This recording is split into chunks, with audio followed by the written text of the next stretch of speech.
Bonjour les amis, restez jusqu'à la fin de l'histoire et vous trouverez un cadeau à télécharger.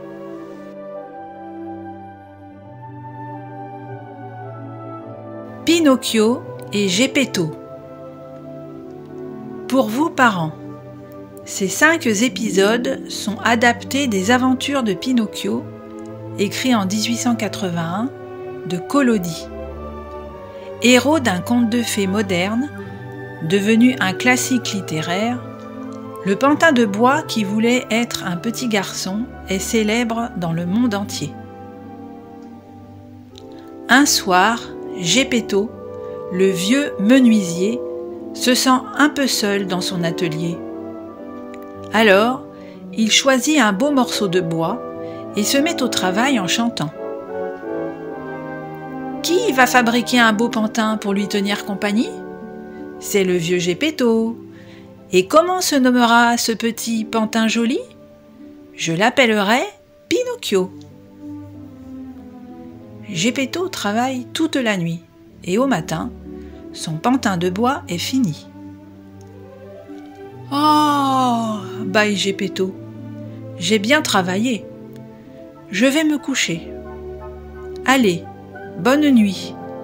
Bonne journée, Pinocchio. » Poil au dos. « Quoi ?» dit Geppetto, tout surpris. « Quelqu'un a parlé ?» Poil au nez. Le vieil homme n'en croit pas ses oreilles. « Il n'y a personne d'autre que moi ici, à part ce pantin, » murmure-t-il. Il regarde autour de lui, un peu inquiet. Soudain, il voit le petit pantin cligner des yeux. « Je deviens zinzin. Un pantin, ça ne bouge pas tout seul. » Mais, alors qu'il range ses outils, ses lunettes s'envolent. Geppetto se retourne et il reste sans voix. Le pantin a attrapé ses lunettes, les a posées sur son nez et le regarde en riant. Et voilà qu'il saute de la table où Geppetto l'avait posé. « Pinocchio, tu es vivant ?» s'écrie Geppetto, stupéfait. « Eh oui !» répond Pinocchio en lui tirant la langue. « On dirait un vrai petit garçon !»« Mon petit garçon !» s'exclame Geppetto, qui a toujours rêvé d'avoir un enfant. Le vieil homme attrape Pinocchio et se met à danser de joie avec lui. « J'ai un fils, j'ai un fils !» Mais le pantin a trop envie d'aller se dégourdir les jambes, et zou, il s'échappe, ouvre la porte et file dans la rue. « Pinocchio !» crie Geppetto. « Reviens tout de suite! Obéis à ton papa !» Le pauvre homme court derrière le pantin, mais ce polisson disparaît au coin de la rue. Pinocchio s'amuse comme un fou. Loin de Geppetto, il gambade à toute allure avec ses petites jambes de bois. Mais au bout d'un moment, il a faim et décide de rentrer chez le menuisier. Sur le seuil de la porte, il s'écrie « Eh oh! C'est moi, Pinocchio! Je suis revenu et j'ai drôlement faim. »« Pas la peine de crier !» lui répond une petite voix. « Geppetto n'est pas là. Il est parti te chercher. »« Ben, c'est qui ça ?» s'étonne Pinocchio.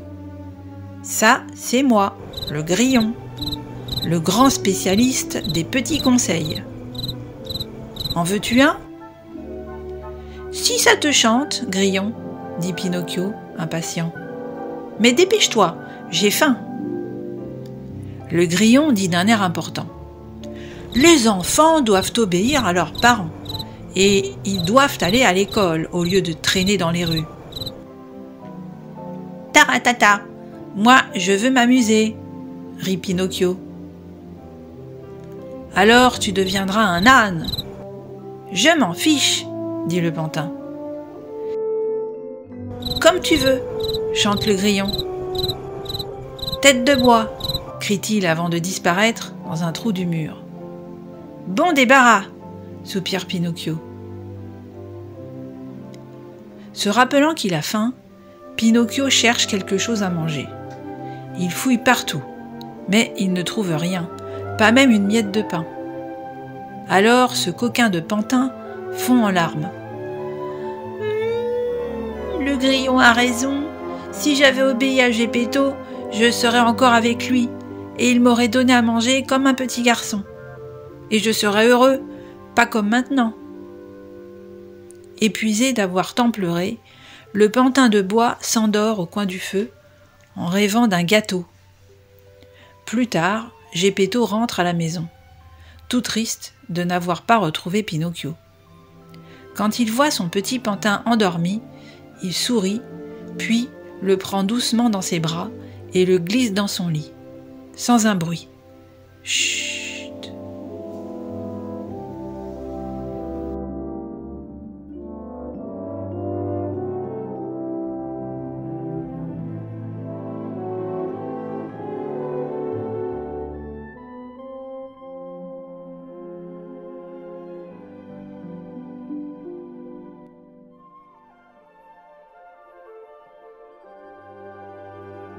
Et pour ne louper aucune histoire, vous pouvez vous abonner à la chaîne, activer la cloche pour être informé des nouveautés et mettre un pouce en l'air. À très bientôt les amis!